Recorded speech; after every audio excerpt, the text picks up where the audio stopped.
అంటున్నారు. ఈ 3 కార్పొరేషన్లు ఒక్కో కార్పొరేషన్ 150 డివిజన్లు అనమాట.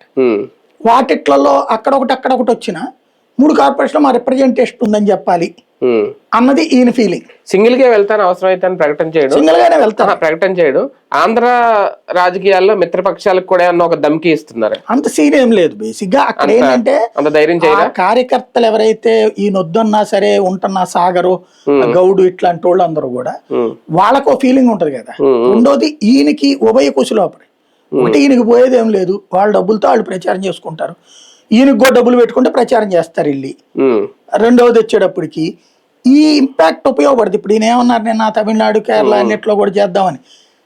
వాళ్ళు పోటీలో రేపు పొద్దున అక్కడ ఏం గెలిచినా గెలవకపోయినా ఈయన పోటీ చేసేటప్పుడు రేపు పొద్దున వాళ్ళు నిధులు తెస్తారు అక్కడి నుంచి అలా ఇంత నేసుకుని.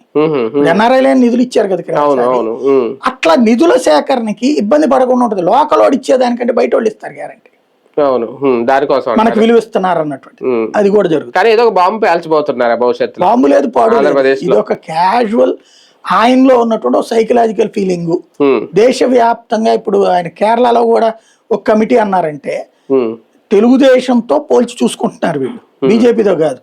తెలుగుదేశం దేశవ్యాప్తంగా ప్రపంచవ్యాప్తంగా ఉంది. అట్లా జనసేనను కూడా ఒక దాన్ని ఏమంటారు సంస్థాగత నిర్మాణం చెయ్యాలనుకుంటున్నారు. అది కనబడుతున్న లక్షణం. రైట్, చూద్దాం. నిజంగా పవన్ కళ్యాణ్ గారు